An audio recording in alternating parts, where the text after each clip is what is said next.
seorang ikhwan kemarin, Rabu kemarin kan kita bahas masalah ini nih. Ya mudah-mudahan ikhwan itu datang lagi hari ini. Selesai kajian kita kemarin hari Rabu di sini, selesai saya ke belakang, ada seorang ikhwan yang mendatangi saya dan menceritakan pengalaman pribadinya. Dia mantan pegawai bank yang menyaksikan langsung bagaimana kepala cabangnya yang masih aktif meninggal dunia. Pada waktu itu kepala cabangnya ini ya terlihat sekali sebagai orang yang soleh, suka ya berpuasa Senin Kemis, kemudian juga suka berangkat haji umroh, suka bersedekah, banyak sekali amal solehnya. Masya Allah kelihatan sekali solehnya. Ya, banyak amal-amal yang wajib maupun yang sunnah dia kerjakan. Tapi dia sebagai kepala cabang bank riba di Jakarta. Nah ikhwan ini ketemu saya kemarin di belakang, selesai kajian Rabu kemarin menceritakan, saya sudah keluar Pak Ustadz dan kita punya komunitas anti riba. Kami ini ex-bankir. Ya, mantan-mantan pegawai bank yang berkumpul dalam suatu komunitas dan kami punya pengajiannya. Dan minta saya juga untuk mengisi di kajian mereka. Ya.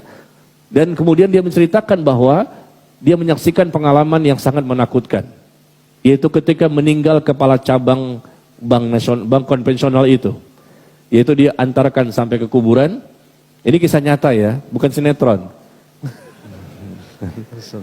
Ada nggak orangnya di sini? Hadir nggak sih ikhwan itu? Ya. Dan saya percaya, insya Allah. Insya Allah dia pun berani bersumpah atas nama Allah. Dan dia menyaksikan peristiwa itu bukan hanya dia, tapi juga teman-teman dia yang lain. Barangkali antum sudah pernah membaca ya, di sosial media tersebar berita seperti ini. Ini kejadian setahun yang lalu, dia simpan, dia tidak diucapkan, takutnya ghibah. Saya katakan jangan, ceritakan ke orang lain, tapi jangan sebutkan siapa namanya. Kan orang nggak tahu. Kasih tahu aja, ini mantan kepala cabang bank konvensional di Jakarta, banknya nama apa? Nggak usah kasih tahu lah banknya.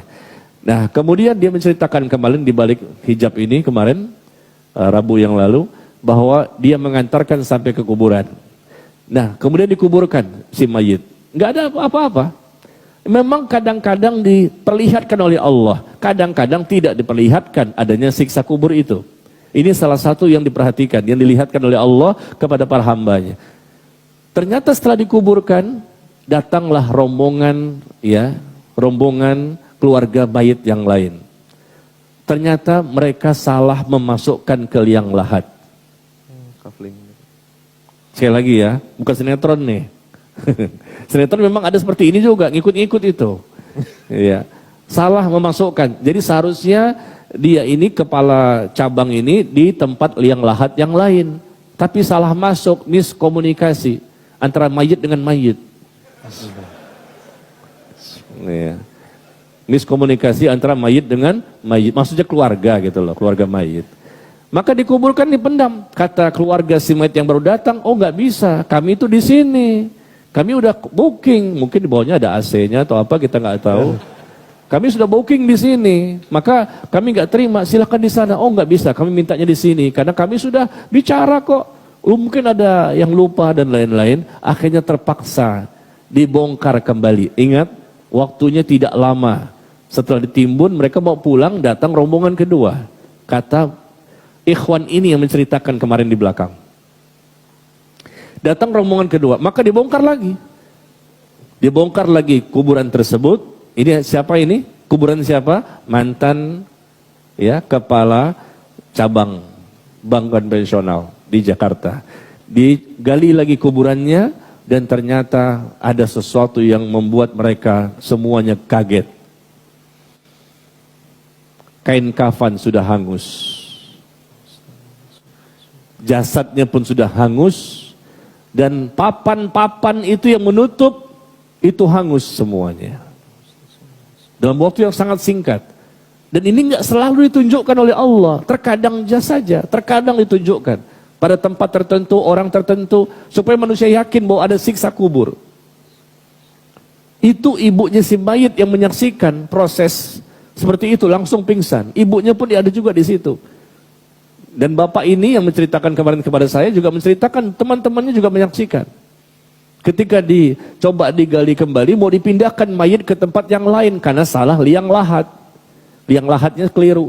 Ternyata begitu kondisi seperti ini, mereka ketakutan. Karena udah hangus jasadnya, hangus kain kafannya, hangus papan-papan kayu yang menutup jasad si mayit tersebut.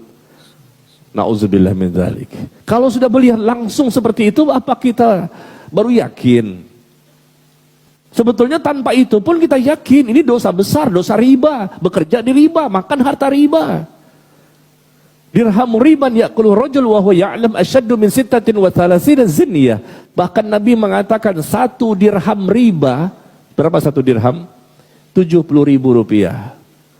1 dirham itu sekitar 70.000 rupiah. Yang dimakan oleh seseorang itu harta riba, dirhamur riban. 1 dirham riba, 70.000 dimakan oleh seseorang harta riba itu, dan dia tahu ini harta riba, dia makan aja. Maka kata Nabi lebih besar dosanya dibandingkan 36 kali perbuatan zina. 36 kali perbuatan zina. Sekali zina itu dosa besar. Makan cuma 70.000 itu lebih besar dibandingkan 36 kali perbuatan zina. Riba itu lebih besar dibandingkan zina. Tetapi lihat orang-orang yang bekerja di sana dengan dasinya, dengan jilbabnya, pakai AC-nya, antep ya. Ada kaligrafi Yasin, ayat kursi, segala macam. Padahal itu adalah transaksi riba yang mereka lakukan ya apa? Mereka meminjamkan ke orang lain dengan uang yang mesti dibayarkan lebih besar.